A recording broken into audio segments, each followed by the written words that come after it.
Welcome to another episode of Saint Vincent Untold Stories.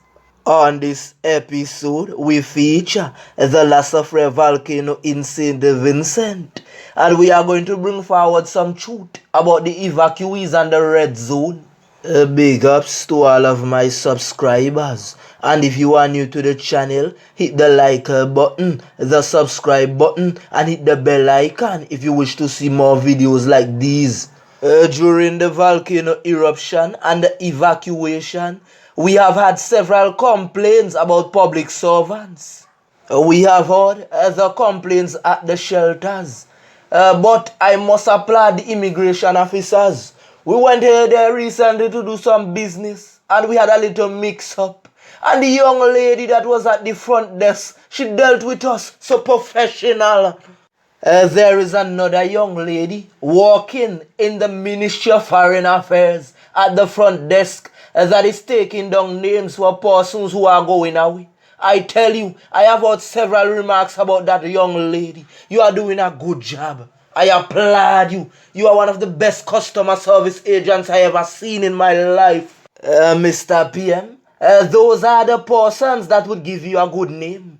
I tell you, there are others who normally give you a bad name, but they should learn from those young ladies. To be honest, the lady at the Ministry of Foreign Affairs, she know who I was. She didn't victimize me. She dealt with me equal, just like any other person. I remember in that episode when I told you when we visited the Kialakwa government school. Remember I told you that they told me they wanted to go away. And there was a statement issued by the big man saying like persons don't want to go. But you see the numbers now, hundreds are waiting to go. But the big question is, do they have to do the big C test? Or do they have to be vaccinated? Let's hear the truth now. I can bet if a statement is issued saying you only have to take the test and do the quarantine and you don't have to take the vaccine, I bet you there are thousands who would go. Remember, we have the official Untold Stories WhatsApp number, and the persons are reaching out to Untold Stories saying, Untold Stories, please ask the question if we have to be vaccinated in order to go on the boats or to go to the other islands. You see, and that's what Untold Stories is saying. Sometimes all the big man needs to do is to listen to the voice of the ghetto. To be honest, as I said before, there are those who don't want to leave. But when you mention things like rebuilding Sandy Bay, and if the floods come, if the volcano erupts again, some of these poor sons won't get their house fixed. And we know the truth. So don't say there is not victimization. We have seen it with our own eyes. And you have heard it yourself. As Bongo say, Minaga is. So you want to tell me 20 plus years of leadership and no one ever said that they were victimized? And we have never seen anyone being victimized. Come on, the two latest interviews I see you did on NBC, they were well put together. I applaud you for that, because you went and you got certain things clarified, and that's what we need. You don't have to say persons are creating mischief. When somebody speaks out, all you have to do is get to the root of the matter. As I said before, the commissioner of police is one of the best commissioners we ever had. Once you have a complaint and you go to Mr. John is willing to listen to you.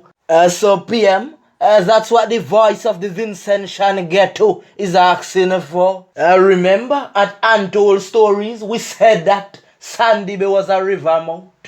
And I looked today and saw that some of your supporters are saying the same thing now. They proved Untold Stories right. Let me show you when the Prime Minister is at his best. Remember at Untold Stories, we said that some persons were writing on Facebook saying customs were confiscating their cans. Remember, I pleaded with persons. I said if customs confiscated your canned goods, reach out to Untold Stories. You know, after I made that post, I noticed persons stopped saying that. So, the PM was called up to clarify the matter.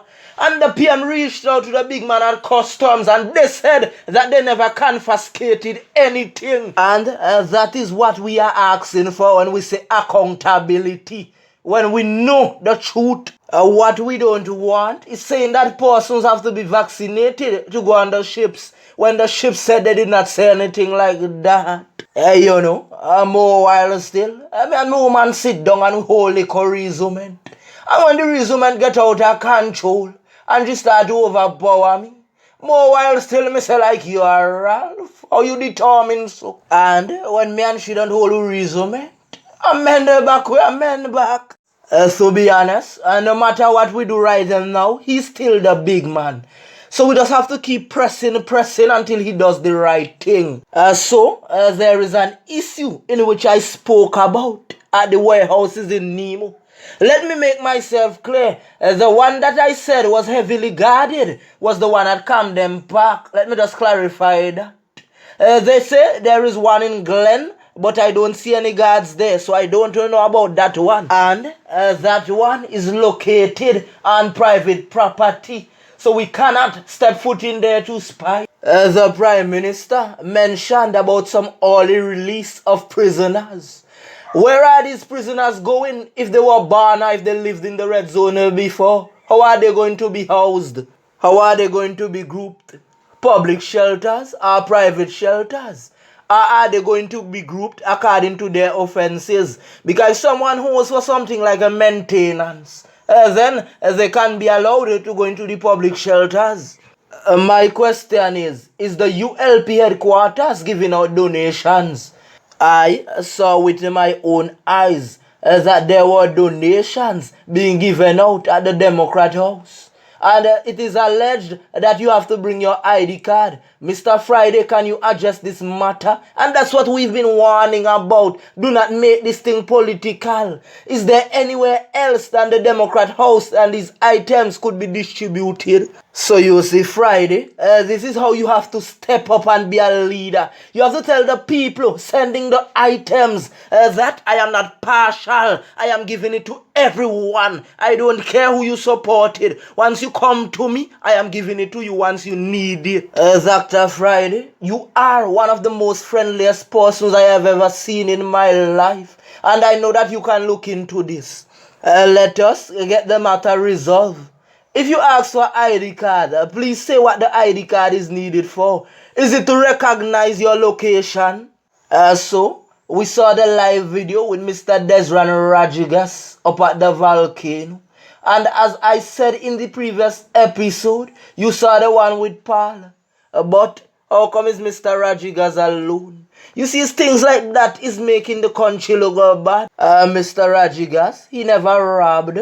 He never sent no one to Dovecot. A lady in the community of Layu reached out to Untold Stories, telling me that her daughter, they are saying that they never got any help.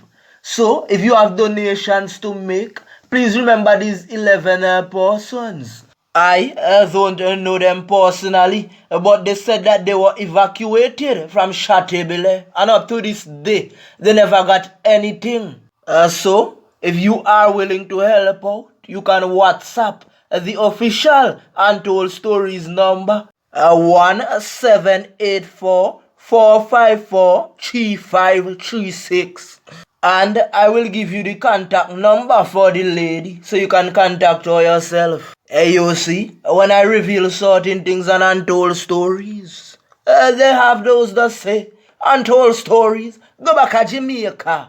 The boy Vincent play Jamaican. Like one man said, start a Vincent thing, boy. Wasn't it Cornelius Poser who said, you want to beat me? You want ill treat me? You must be thinking me na Vinci too? You see, I've went to several schools around St. Vincent and the Grenadines. I have been to every village, every town, and I have lived several different places. And in St. Vincent and the Grenadines, the accent is different in most communities. Big ups to the entire population of St. Vincent and the Grenadines. Big up to the other Caribbean countries and the international ones as well, who are praying, who are supporting, and who is donating to St. Vincent and the Grenadines in our time of need. We thank you.